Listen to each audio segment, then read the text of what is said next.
İsa aleyhisselam bir sahrodan o'tib ketyapsalar, bir podshoni dini islomga da'vat qilgani oyoqlari bir narsaga qoqildi sahroda. Qo'llariga bunday olib qarasalar, bir insonni yarmi chirib ketgan kalla suyagi.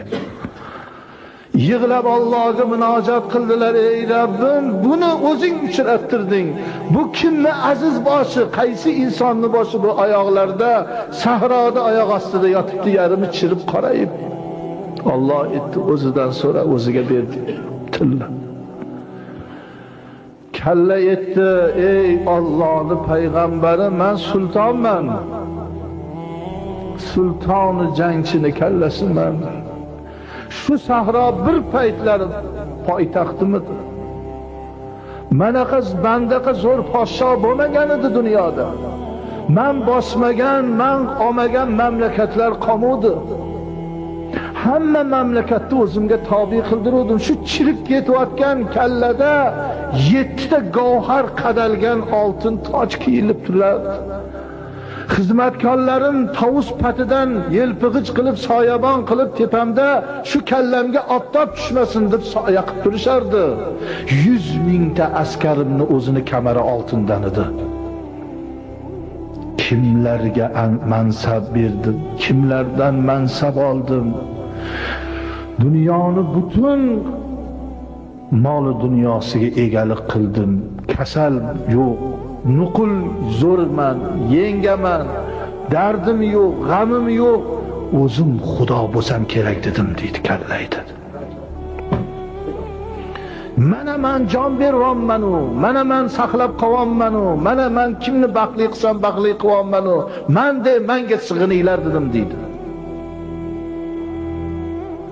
Bir kun kechasi deydi, vujudim taqshab og'riqdan uyg'ondim, tepamda bir xunuk zotni ko'rdim deydi.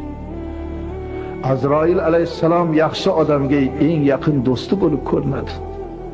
Iymonsiz, takabbur, manmansiragan zolimga nihoyatda xunuk suratda ko'rinadilar. Ko'rdim-u titrab qaqshab, kimsan deb askarlarimni, soqchilarni chaqiray desam tilim aylanmay qoldi deydi. Joningni oladigan Azroilman, kuning tugadi. Xazinamdagi bor oltinu, gavharu, marvaru, tillolarni ol. Jonimni olma. Ey lodon bandalar, sallaru toshlariga, temirlariga sig'inib bir-birini abgor qilib yuradigan nima u narsa bizga? Sen men vazifaga keldim, Xudo buyurdi. Bugun sen tong otishini ko'rmaysan endi. Sen uchun tong otish yo'q. Qultum suv ham yo'q. Hozir nafasingdan turibdi rizqing. Bu ham hozir tugaydi, omonatni olgani keldim. Jon berish shunday qiyin bo'ldiki deydi kalla. 50 yil podshohlik qilganlarimga pushaymonlar yedim. Koshki dunyoga kelmasdim-u, bunaqa jon berish boshimdan o'tmasdi dedim. Dunyoga kelib yashaganlarimga pushaymon yevardim deydi. Askarlarim saf-saf tortib 3 kun qasrida saqlab go'rga qo'yishdi. Qorong'u go'rda ovoz keldi: "Ey bandam, chirog'ing qani? Hamrohing qani? Qani askarlaring, qani laganbardorlaring, qani soyangga salom beradiganlaring qani endi?"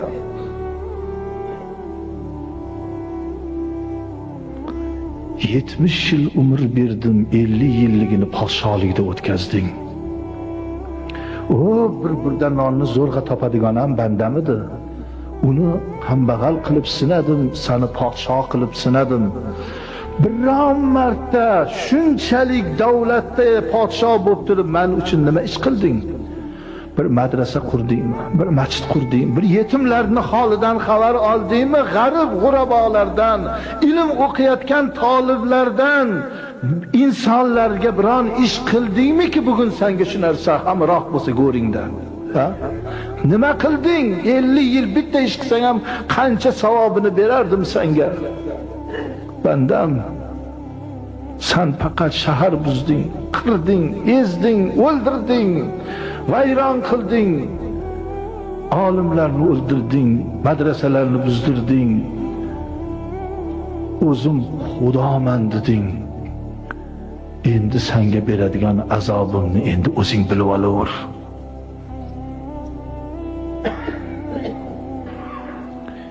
2000 yildan beri azobdaman, duo qiling payg'ambar dedi kalla. Alloh azob qilsin. İsa alayhisalom ya Rabbim deb duo qilayotganda, ey İsa, har kim qilsin, tiriklik qilsin. Buni hanu tirik podshoga yetkazib seni yo'lingga uchrattirdim. Buni vaqti o'tdi endi. Bu kufrda ketgan. Hozirgi tirigiga borib yetkazdigan ekanlar. Birodarlar, podsho bo'lsaydi ham oddiygina insonlarni dunyo ketidan quvganini ko'rib, 80-90 yoshdagi odam 10 so'm, 15 so'm talashib, mana bu Zangotadan o'tib ketayotganingizda oy sallalarni o'rab tilamchilik qilib o'tirgan nimaga kerak senga ota? Shuni o'rniga tasbih o'girib qiblaga qarab masjidda o'tirmaysanmi? Qo'lingni cho'zib o'tirgandan ko'ra nimaga kerak? Alloh o'shanday qilib qo'ymasin. Alloh nazar mana u ichdagi ko'ngilni to'q qilsin. Alloh nazarini och qilib qo'ymasin, o'lguncha ketadi ochlikdan.